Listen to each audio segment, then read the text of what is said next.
Well, thank you so much, Jay, for being with me today on the WaveCapital's guest speaker series on relationship building in a team environment. You're my 96th guest. How are you, Jay? It's been 15 years since we last saw each other when I worked in Bristol at ESPN. And you're still a wee lad. Look at the baby face. Look at you. Good to be here, bro. Great to be here as well. I've had so many notable guests from ESPN, such as yourself, on my podcast. Mike Hill, I know he's a good friend of yours. Kevin Nagandi, Linda Cohn, John Anderson, Tim Kirchin. The list goes on and on. And That's a good list. Those are good folks. thank you. No, I really appreciate that. And I always ask them, what does relationship building mean to him or her? And what has relationship building meant for his or her career? So my question to you is the same. How much has relationship building, which I like to call the essence of humanity, what has that meant to you and what has that meant for your career? Honestly, relationship building is pretty much the foundation of everything that we do, not only occupationally, but as human beings, because none of us are out here by ourselves, whether it be a long-standing relationship or a quick encounter. They're all relationships to a degree, and they depend on, how we act and interact with the people that we're relating to. And we have a choice. We can either relate as a human being nicely, the way that our grandmothers told us to act. Like my grandmother, her mantra was always be nice.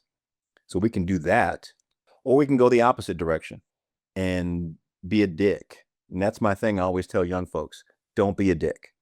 And some people get put off by my language, and I don't care. I'm just telling you the real. Don't be that person. Don't do that, because you will go a lot further for a lot longer being a good person, being a team player, acting like you got some sense, as my mom used to say. I appreciate the candor and thank you so much for that answer because and I love that you mentioned your grandmother. I was telling you offline that my grandmother and you share the same birthday, February 22nd. When I think of your career, I mean, you started out in Pittsburgh and spent time in Norfolk when that's where you went to school at Old Dominion University. I was 23 at the time, and not to date yourself or myself, but I remember when I met Dude, you I'm at dated. Look at all this hair, like this gray. You see this color up here? I'm dated. You can date me. It's fine. I don't mind. It's good. and and I remember when I first said hello to you, I said, "Hello, Mr. Harris. Nice to meet you." And you're like, "Well, that's very formal, Mr. Harris. That's my dad's name. You can call me Jay." And Yeah, he would have made you call him Al. So yes, yeah. I don't know who Mr. Harris is. and I just that stuck with me. But when I think of your time at ESPN and you've been at the network since 2003, how much of your time at ESPN has shaped you as a person, the relationships that you've made, your experiences? That's a good question. I mean, probably a lot. I'm in that environment in many weeks. I'm in that environment more than I'm home, because we become where we work and who we work with and all that stuff. So, I mean, it probably has, but I like to think I took a lot of my previous experiences to ESPN with me and helped shape some folks around me. It's probably a mutual give and take, or give and shape, as it were. I tell you this part, being in that environment, ESPN is synonymous with excellence. And I'm not being a company man by saying that. I think we're really good at what we do. And I think being surrounded by that excellence had the kind of impact on me that made me want to be that excellent. Made me look and see the people around me, and I need to step my game up. Someone saw something in me that made them think that I would fit in, that I'd be a good addition. And when I got there, I'm like, okay, I'm in here, but these people are really good. I'm okay. I think I'm all right, but I need to step my game up. So I think it's a give and take, or a give and shape. And whom can you think of, whether colleagues or maybe executives, mentors, who you could point to and say, wow, if it wasn't for this person or that person, if it wasn't for a few people, let's say, I wouldn't be sitting here today, talking to me for our interview on my podcast because these individuals, they really shaped, my trajectory at ESPN. They really gave me words of wisdom. They imparted this knowledge that I really needed. And did you feel that in turn, the people that you felt you connected with, that you gave that advice to as well? I will go back even further than ESPN because I don't know how things happen. People say things happen for a reason. That's probably true. My friend Annette Mallory, who I work with at MCI Telecommunications in Washington, D.C., she went to Towson State University. I went to Old Dominion University. We're both communications majors. And one day she decided that she didn't want to work telemarketing at MCI in Washington, D.C. anymore. She was going to move to Chicago and become the next Oprah. Problem is, she couldn't drive a stick shift, and the moving company gave her a stick shift. So I told her I would help her drive. So helped her drive, get set up, and she flew me back to DC. And I sat there and I thought, you know what? I don't want to do this either. I want to do what Annette just did. And that prompted me to get on the phone and call a gentleman by the name of Don Roberts, who at the time was a news anchor in Portsmouth, Virginia, also a news director at a small AM radio station, then WRAP AM, with a small news department. And I called Don up and I said, listen, I don't want to do what I'm doing. I want to do what you're doing. Because he remembered me from school at ODU. He was part of my networking when I was in college. And he said, I can give you plenty of experience. I just can't pay you any money because I don't have it in the budget. So I talked it over with my mom and my dad. And my dad made the ultimate decision because I would have been moving back to Norfolk, Virginia into his house because my parents were not together. And he said, this is really what you want to do? And I said, yes. And he said, well, come on back to Norfolk and get started. So I took my one suit and two ties and left MCI in Washington, D.C. and moved back to Norfolk to start my career. So I could probably go back even further than that. But those are the people I think that sometimes get forgotten in these stories, the ones that you have no idea who they are, that touch you in a way that sets you on your path. So those other folks that you may know can start impacting you also. But it starts with that one way back a long time ago. And how much did it mean to you? Because I mean, from a personal standpoint, it's tough when you see your mom and dad that they're no longer together. And Oh, I was young. oh, I don't remember. Plus, I think they were crazy. It was probably the best thing for them. Later, they were like best friends. But yeah, sometimes that's how relationships go. They are what they are. So, but they were cool. I was gonna say that how much did it mean to you, and the relationship you built with your father for him to want to, open the door for you to come back home, which any parent should or you would think would do that, but not everybody has maybe a close relationship with, his or her parents. But what it mean to you that your father, he's obviously sees the potential. He said, if I bring my son back in, let him start his career in Norfolk. I mean, it must have meant a lot to you for your father to do that. I mean, it did. It really did. And I was very fortunate to be in a situation to have parents and specifically a dad like that who was thoughtful enough and trusted me enough to allow me to leave a job that was paying money to go to a job that was paying no money, to start doing something that, he couldn't see. He was a longshoreman. He couldn't see, the media, the radio airwaves at the time, or my dream to be on television. All of that was foreign to him. I remember I played in a band when I was in high school, and we were pretty good. I mean, one point we had a gig, and someone came to the microphone, and they were like, "Introducing you to the best band in North Carolina," and we all looked at each other like, "Who else is here?" I mean, I thought we were going to play us. Oh, well, okay. So he came to see us play, and he was just mesmerized that we could do these musical things with our musical instruments because he wasn't musically inclined like that. He loved music. He couldn't play, but he just thought it was so cool. But, he had no reference. So it was the same thing with my career. He had no reference, but he trusted me. And that was everything. What instrument did you play, if you don't mind me asking? Bass guitar. Awesome. Very cool. My dad was in a band too in high school, and he had some of his friends go on further like professionally, and then my dad took the path of obviously going to college like you, and then my father went on to law school. But it's cool when people think of you, seeing you on TV, seeing you as Sports Center anchor, but you're more than Sports Center anchor. I just learned something new about you, that you're musically inclined and that you love music and that you were in a band, which I find so awesome. What, when you were in the band, like, was that ever in your mind? Hey, I mean, I love broadcasting. I would love to be on TV, but I could see myself pursuing music too. Or did you not really think along those lines about a potential music career, since obviously your life turned into broadcasting? No, we tried it. I'm not sure it that business is so weird. I mean, we wrote some songs, went in the studio, we tried it. We got gigs because we're a cover band. But then it comes a time where you have to make a decision, are you going to be able to eat? And at the time, we didn't think we could eat. So we had to, I don't know if it was plan B, plan AA. We had to go and do our things.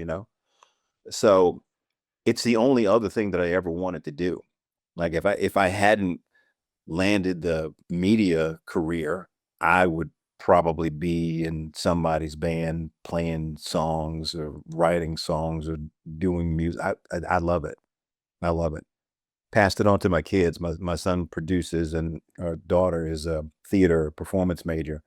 So either they're going to be really, really big and I can retire, or they're going to be starving artists forever and I'm going to be working until I'm 106. So I hope it's the former. Yeah, I hope so too. But I'm glad that your children have a passion for music. And, I'm glad that you encouraged that because they saw you, their father, pursue that, you know. And so I really hope for them that they continue to do tremendous work and that, they're able to accomplish their goals. And I'm sure you'll be a very proud father. Already am. Already Come am. on. Absolutely. And when you think about your local news career before your time at ESPN, any moments stand out to you at the local news level? And same question from earlier, but looking once you got into your local news career, any city that you were in or any station you were at where you were like, this is something I never imagined I would learn or that I'd ever experience it. And then you look fast forward that in your mind that it helped you apply that knowledge at ESPN. Probably every mistake that I ever made or every situation that was totally unscripted. I mean, I remember one story that I was on. I mean, when you're doing radio, it's pretty immediate. You get a story and you can get on the phone. You can be on the radio in 6 seconds and you can do your story like that. Or if you want to take some time and write it up and gather sound, you can do that too.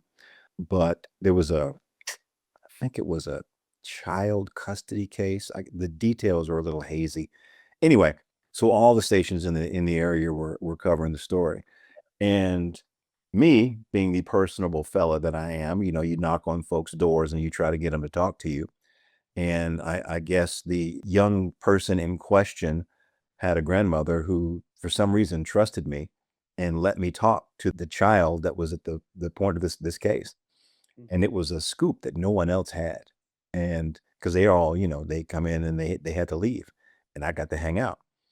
So I talked to the young fella, talked to the grandmother, and it's a great story. And I get back to my news van.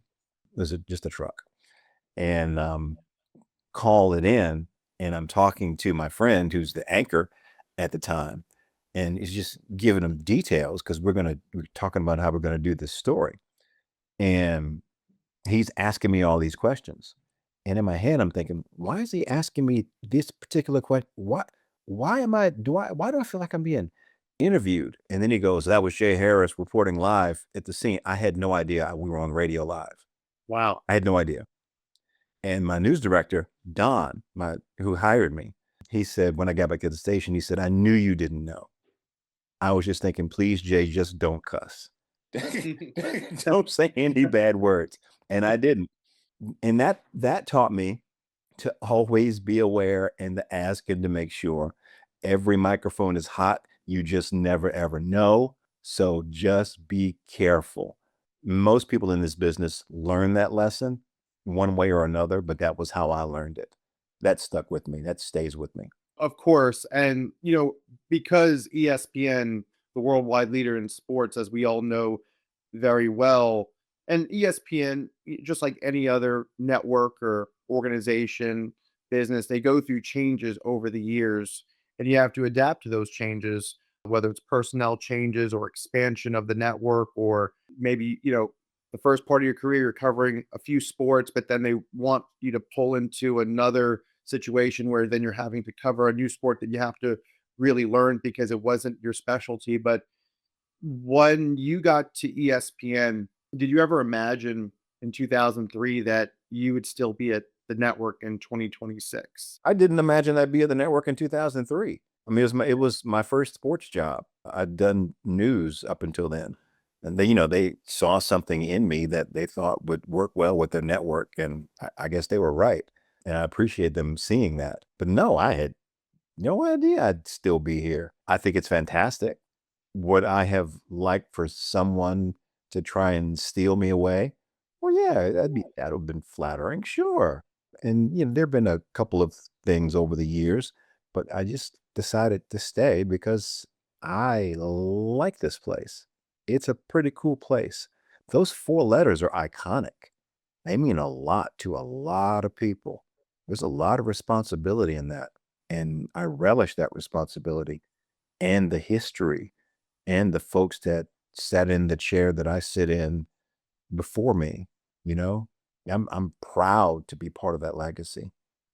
I have the letters right above my left shoulder, the ESPN football, which I put up there because I'm proud that although my time was brief, I was the studio project production assistant for ESPN's ABC College Football Live. So every Saturday for 13 Saturdays, and I was editing highlights, during the week for Sports Center Baseball Tonight, all the college basketball, college football specialty shows. But those Saturdays with Lou Holtz and Mark May and Jesse Palmer and John Anderson and Scott Van Pelt and, the late John Saunders and all the other people from Wendy Nix and Todd McShay and Reese Davis, Robert Flores, Robert Smith. I mean, it just all these iconic names like you, Jay. I mean, it's interesting because I remember I was chosen out of 9 other incoming production assistants, and the same week that I had started, I met Lindsay Zarniak. That was her first week starting, but I'm very grateful and thankful to have been chosen for that spot because I got to see a certain part of ESPN behind the scenes in Studio G at the time that most production assistants and even people outside the network never get to see. And, I don't take it for granted even to this day because I felt that even that brief moment at ESPN before I went on to continue on in my career and I went into the financial services world, that was my next, career stop. But that those experiences at ESPN really shaped my life to this day. And I remember Bill Graff at the time, he had said that no matter how much time you are at ESPN, this opportunity that you're being given, forever long it lasts. And, it lasted the full duration of that college football season in 2011, that it's going to make a difference. It's going to shape your life. And you're going to look back at this time and know that it opened, doors for you and opened opportunities for you. And it's true. That experience has allowed me to connect with people like you and others who I met at the time and now who have come on my podcast many years later. And I have that common bond and I have that, you know, commonality of, having worked at ESPN and the work that I did. And as just a production assistant, I like to think that I, made an impact. And although small, I hope profound in many people's eyes. And I really enjoyed my time at ESPN. I have a lot of good feelings about it. So it means a lot to me to be interviewing you. Well, thank you. I appreciate that. It means a lot to me that you feel that way about your time there and you carry it with you. I always tell folks production assistants are the lifeblood of ESPN. Without the production assistants, the place will fall apart. I believe that because I see what the production assistants do. So keep going, bro. Keep going. Yeah. And as an anchor since 2003, what situations or what challenges or obstacles that you had to overcome that you're proud of, like, wow, we got through it, whether it was a tough highlight or, a last second play or some situation that unfolds in real time and you have to, respond quickly, whether it's like a World Series game or Super Bowl or you have to fill in for somebody at the last second. I mean, I always, over the years, I've always heard from other people, ESPN, talk about, everybody can think about all the great things that happen so smoothly or so seamlessly, but it's like those maybe like outside the box, challenging, out of the blue moments where, you had to like work with somebody, or you had to, spring into action, and you kind of remember where you were when something happened that maybe was in your control or not in your control. Does anything come to mind? Well, I mean, how much time do you have? I have a lot. There's several things that come to mind. I mean, from the small things like you're sitting there with your co-anchor. I do the shows with Hannah Storm mostly now. She'll get that tickle cough right here, and can't finish her sentence. And I continue with what she's doing. I take her highlight and I read the highlight and finish it, and she goes to get some water, and vice versa. That's the relationship part and the team part that we're talking back from earlier.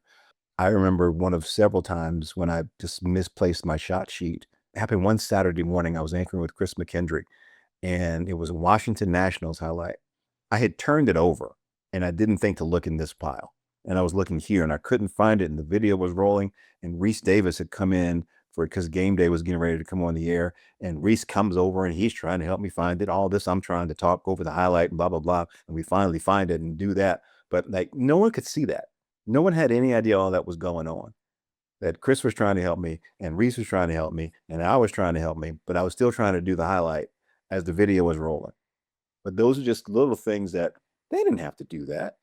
They could have said, "You need to figure out your paper management, new kid.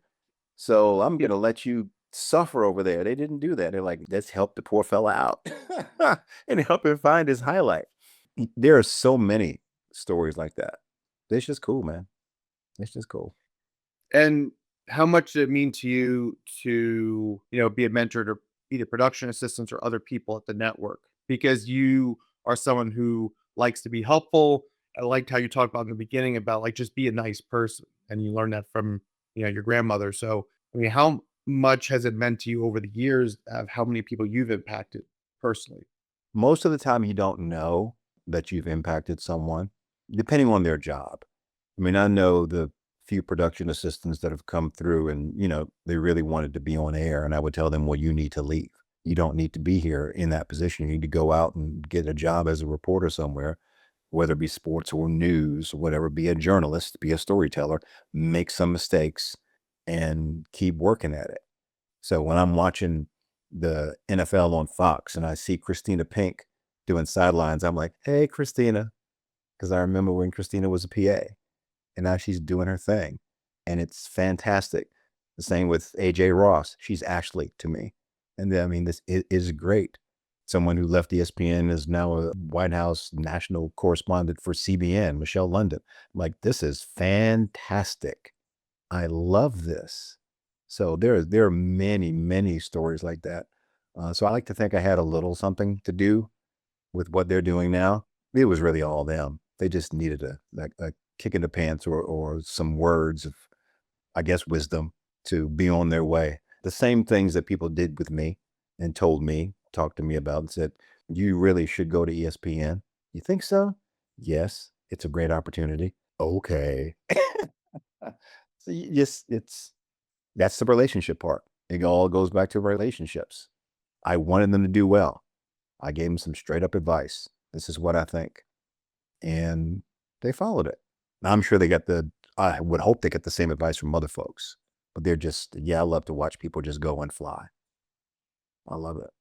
Absolutely. And I'm sure you have great pride knowing that they are where they are today because, yes, it was their hard work, it was their determination, but I'm sure that they can point to advice or mentorship from Jay Harrison said, if it wasn't for that, I may not be here today, or I may be looking at my job a little bit differently. And because of you and the words that you imparted, it makes them approach their job in a way that if it wasn't for Jay, I wouldn't have looked at it this way. And because they do is because of the information that you shared with them. Yeah, I mean, probably. And that's cool and all, Garrett. I love that. So what I should do is I should give them my Venmo or just have them write me a check. Show your thanks monetarily. No, Um, I just their success is payment enough. I just love it. Yeah. I like to brag on them. Yeah, that's such a good feeling that you could see the maturation of their careers. And, when I look at the people I worked with and, I had, the late Howie Schwab on, the late Barry Sachs on, and, I continue to pray for their families. And, they were also part of the lifeblood of ESPN. And, we don't know how many years we have on this earth, but to look at the people who have shaped our lives, whether at ESPN or elsewhere, in the past, present, and people in the future will be shaping us. People we may already know who we just haven't had the opportunity to have that type of experience, or maybe people we haven't met yet. But that's how I approach my podcast interviews too, with my journalism background from UNC, and UNC very well, having gone to Chapel Hill High School and knowing the university right there. Old Dominion, another great school, especially for journalism. That's what I love about journalism so much, because you're able to tell a story and you're able to engage whomever you need to talk to report on that story, whether it's, your colleagues, or whether in the case of a podcast, yes, I'm reaching out to people like you to come on my show. But, when I think of my internships, whether at ESPN or NBC, Universal, or WSA9 in DC, or WFLA in Tampa, I mean, I think about like those people who I interacted with. And, when I had a question, or when I had a concern about how I should approach this, or how I should be thinking about this, I mean, you were right there. And your journalism training teaches you that there's never a silly question. Ask questions, you point out you're going to make mistakes, but that reporter in you, where you see something and you want to report it, you want to tell a story, you want to explain what happened. And by explaining what happens, it's going to create a certain type of feeling from the audience, or whomever is going to be engaged in that story that you're reporting. And that's what I love about it, because even having a conversation with you and applying a lot of my journalistic knowledge and experience into this podcast, I love that we're having a conversation, because my audience gets to have the benefit of two people from ESPN, one who's had a major, long-standing career, and someone like me who had a brief experience, but experience nonetheless. And I just love that even in my podcast about relationship building, that we still are able to form a new experience together that we wouldn't have had without the podcast. So I love that my podcast can be a vehicle or a platform for me to have these conversations, and then for people to see like, wow, relationship building sounds simple, but it's really profound, because without it, you don't have the experiences that you're going to have, whether professionally or personally, or even just within yourself, of how you want to self evaluate your, where you are at any stage of your career, and how you want to maybe reassess, or you want to reflect on, what more can I do? Whom else can I impact? And how much more could I give to kind of just continue on that journey? Agreed. And I know that you were very public in recent times about, and again, it's such a personal topic, and, feel free to share or not share whatever you're comfortable with. But I know that, you had recently announced about your cancer diagnosis, and I know that you're in remission. At least that's what I last heard publicly. You want me to tell you what's up? Sure. How has that shaped your life and your family's life? And how do you look at life differently since that time? Man, I don't know how. You're aware of it. You're aware of your mortality. You are aware of other people around you who share your experience, and you like didn't have a clue, but they're counseling you because they see you going through it, and they send you a text message or a direct message on social media. And now you have another friend, you've established another relationship based around, in my case, prostate cancer. I'm good right now. The doctor took it out and took all the cancer with it. And my first two post-surgery blood tests were, the numbers, my PSA numbers were negligible, which is what they want them to be. I have another test coming up to go along with my annual physical. So hopefully the numbers will stay super low. And it will never be in my past. It will always be something that is in the back of my mind, because that's just how cancer is. It's sneaky. Even when you think you're good and you're not good, or you may be good, and then someone you know or someone you don't know has what you have, and then you have the responsibility to help them get through it. So it's part of my life. It is what it is. And I've embraced it because I don't think I have a choice.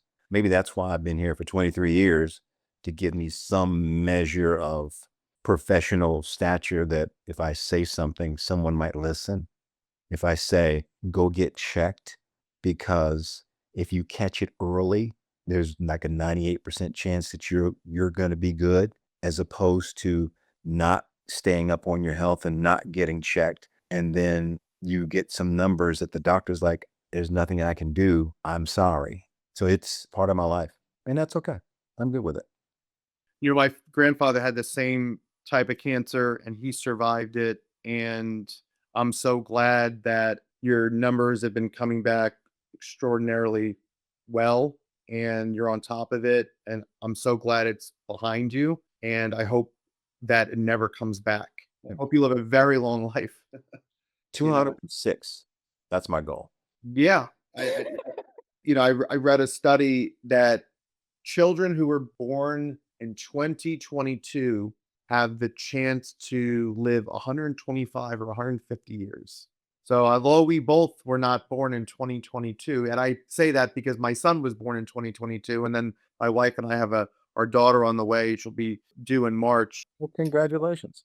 Thank you so much. I mean, I'm sure you think about your children, and I think about my child and soon to be, knock on wood, children, that what they'll see in this world that we won't have the opportunity to see because people are, historically, barring any, God forbid, catastrophic event that you can't control, but that, with medical science and with the advent of new cures, that what people will see, 50, 100 years in the future when you and I are no longer here. It is quite remarkable. I hope they get to see that. I don't know. I'm not sure what kind of world we're setting them up for. Then it goes back to the relationship building part. We are so, and I'm going to get off on a little tangent that you brought that subject up. We're so divided in so many ways. We don't know how to have relationships with each other. We don't know how to talk to each other. We don't know how to listen. We don't know how to be cordial in our disagreements. And we don't know how to really look at what we're disagreeing about and realizing that there's much more commonality than there is disagreement. That the thing that may bother you is something that someone put there, so they would have you waste your time on that while they do something over here. So we got a lot to learn. I mean, I don't know what kind of world we're handing over to our children, because we're so hard-headed and so hard-hearted and so selfish. We're just selfish, and we think my side and that side and this and that and politics, and it's all nonsense. But we hold on to that so we have something to hold on to. So I don't know what kind of world we're giving our kids. I hope it's a good one. I don't want to put it on them to save us, because it's supposed to be our job to make this a good place for them. And we're not doing a good job at that. What type of conversations do you have with your kids? I mean, obviously, it's similar, I'm sure, to the conversation that we're having and what you've just shared.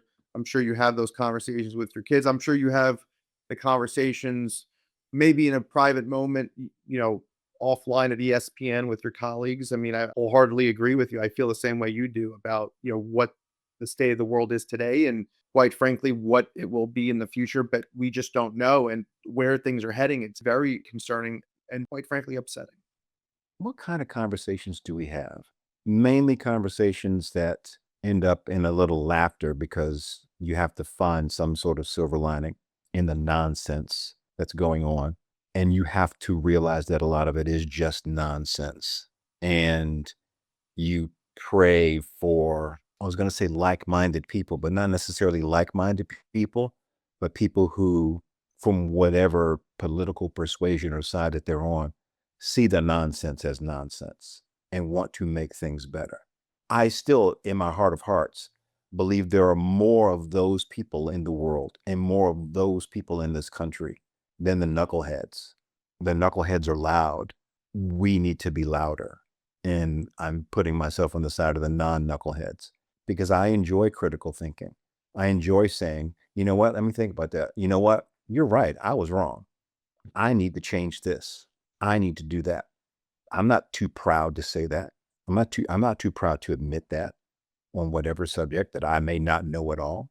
Those are the kind of conversations that we have. I love the fact that when I have these interviews with people like yourself, if you look at each of my guests, including you, you look at your background and we tend to think, oh, this person's background is primarily sports, or this person's background is primarily business, or this person's background primarily is entertainment, let's say, or politics. But I love that we can delve into different realms because they all overlap. It doesn't matter what your profession is. It doesn't matter who you are. And, we all come from different walks of life. We wake up the same person. Our shared experience is that our eyes opened this morning. And we have an opportunity to go out and make this place a good place or a bad place, whatever our occupation is. That's our first occupation, to make this a good place or a bad place. It's true. And we all are humans, right? And so, yes, there are different races and genders and ideologies or backgrounds or experiences. But at the end of the day, I love how you just stated that we all wake up every morning and open our eyes and we see what we see and we hear what we hear. But to your point, because of the division, and even though that we have a background, you and I, in media, unfortunately, media does play a part in creating different lenses, which allow for different perceptions of the same event that we could be seeing. But you could have two different vantage points, two different experiences or interpretations, rather. And so I wish we could all just gather around and in the sense of, okay, this is what you saw, that's your experience. This is what you saw, that's your experience, or that's your interpretation. So then we just talk about it and with whomever. There's different groups and subgroups and different organizations, or you could be talking to your family, you could be talking to your neighbors, you could be talking to your colleagues. I mean, whomever your social circles are. And to your point, most of the time, in my opinion, they probably would come to the same conclusion because of the current media landscape and how we've been divided as a nation for many years. And, yes, political persuasion. And, there's a Democrat side to things and there's a Republican side of things. And, we live in this two-party system. I mean, that's where our government, how it's structured is you have two main parties, but most of the people in America are independent. We live in a two-party system, but a two-party system does not live within us. Right. We are independent, and we need to go back and grasp that independent thinking. I'm not going to pick a side based on politics. I'm just not going to do it. If you want to do it, okay. I wish you wouldn't, but I'm not going to do that. I am going to take my time.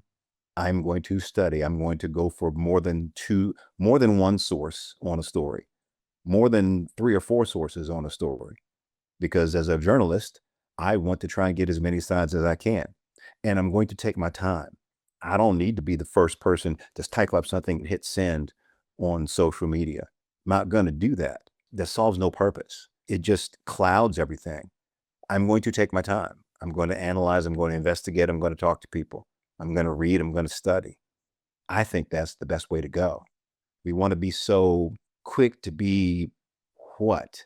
To have our opinion out there first? Okay. What did that get you? Nothing. Because most of the time you're not right. If you'd have taken a minute, take a deep breath and rest in it for a second and maybe turn the page and go, oh, I didn't see that. Or, okay, that makes a lot of sense. Then you got to go back and fix it. I don't want to talk about this anymore.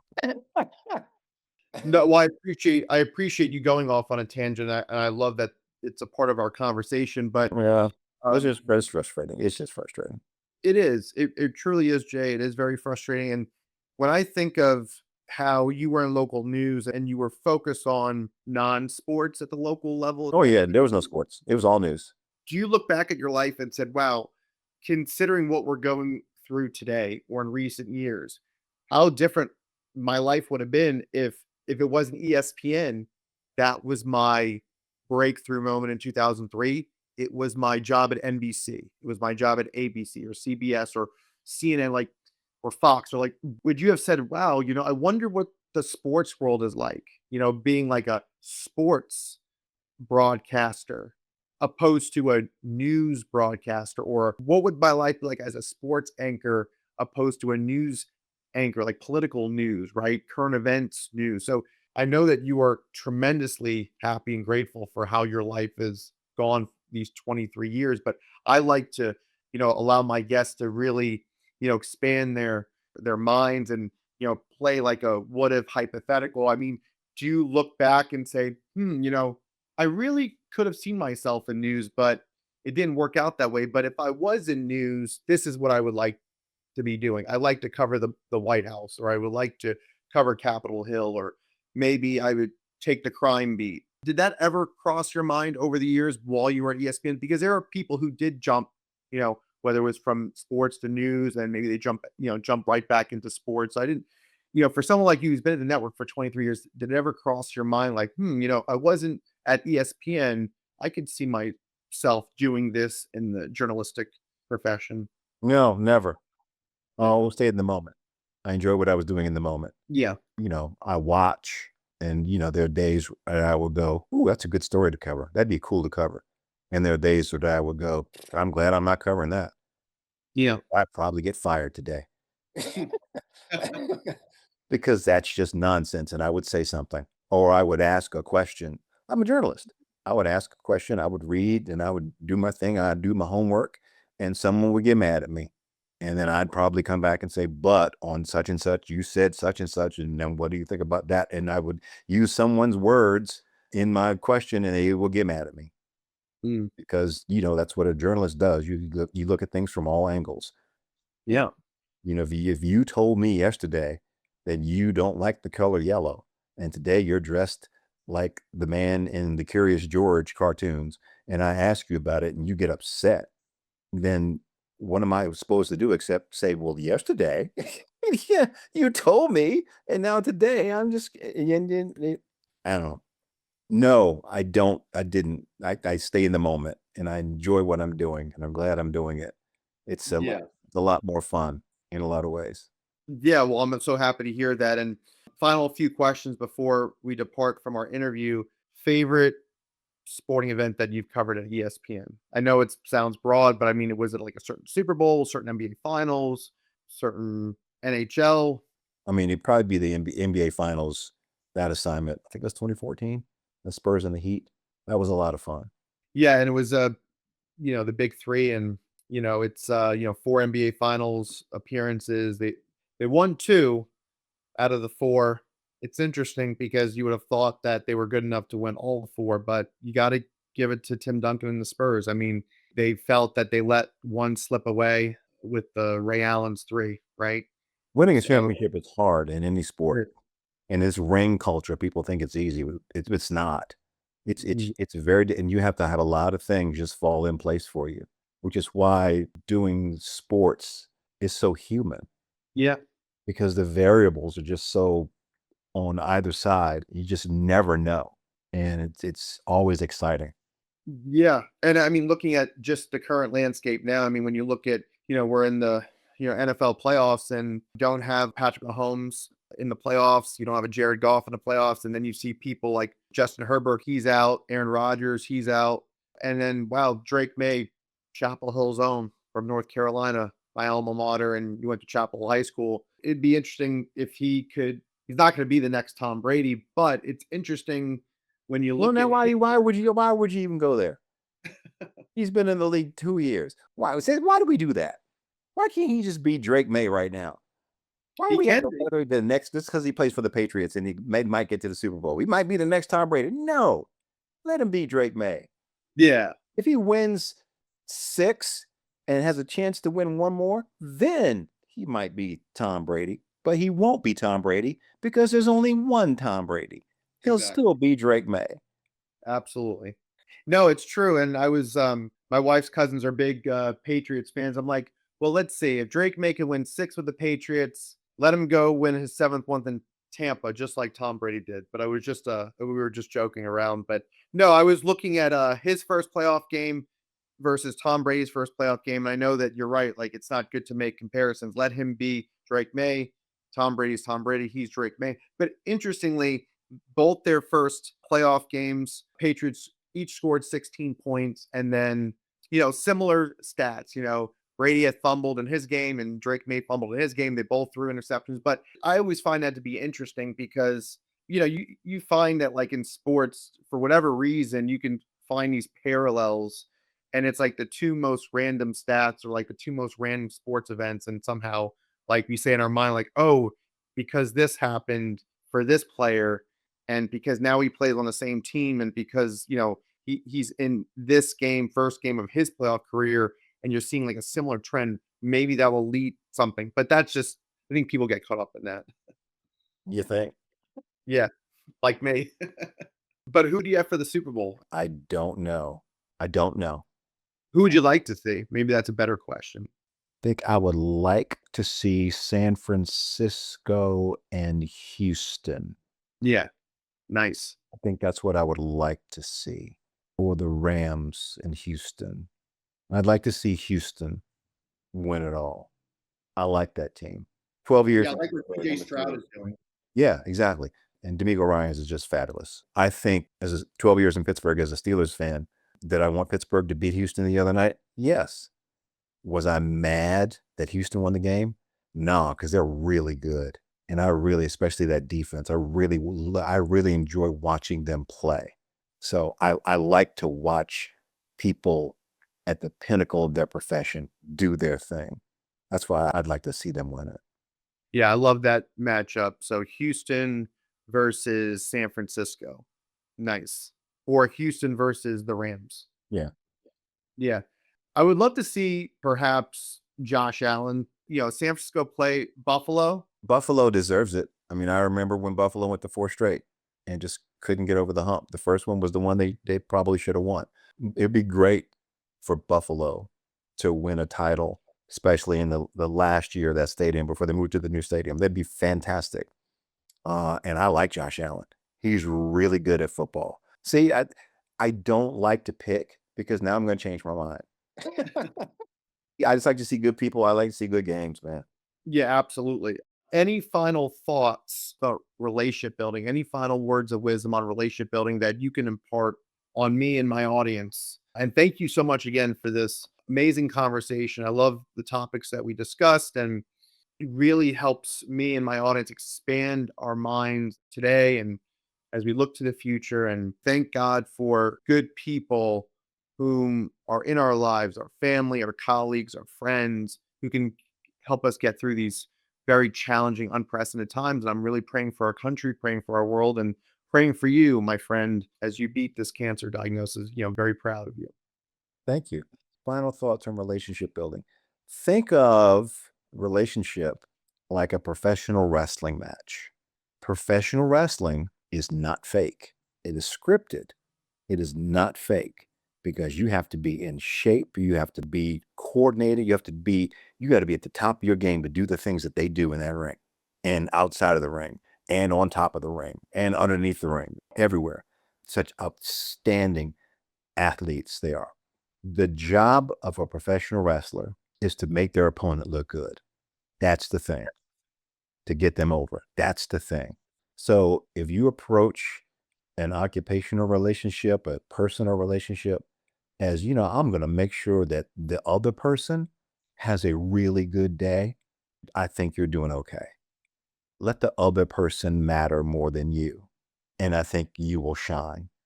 Excellent. I really appreciate that. I love your take on that because I know that people say you shouldn't at all outshine your boss, right? But if your boss is somebody who really wants to see you do well and really has your best interest, it's not so much outshining. They should be proud if they were in a mentorship type of role to see that, wow, this person, because of not just because of my tutelage or because, I was giving them words of wisdom, but, I could be a model for them. I could be someone they can look up to. And therefore, if that person, charts their own course and starts shining, then it shouldn't be like, oh, he's or she is outshining. It's just that this person is shining and they're shining in their own way. And so that's how I interpret it, right? From what you're saying. And I know that everybody will interpret it maybe differently, but I totally understand what you're saying. I totally agree with what you're saying, that make other people feel, and rightfully so, that, they have a seat at the table and that their opinions matter and that their presence is equally important, because it is. It doesn't matter who they are, what function they have in life, or what their role is, or what their contribution is. If it's making the world a better place because of what they're doing, that's all that matters. And that allows us to live in a better world. Amen. Well, on that note, thank you so much, Jay Harris, my 96th guest on the WaveCapital's guest speaker series on relationship building and a team environment, my former ESPN colleague. It's been 15 years, but I'm glad that we reconnected, and I look forward to having many more conversations and staying in touch with you going forward. Look for that check for $96 in my mailbox. Thank you, Reverend. Take care, and I look forward to speaking with you soon. Peace, bro.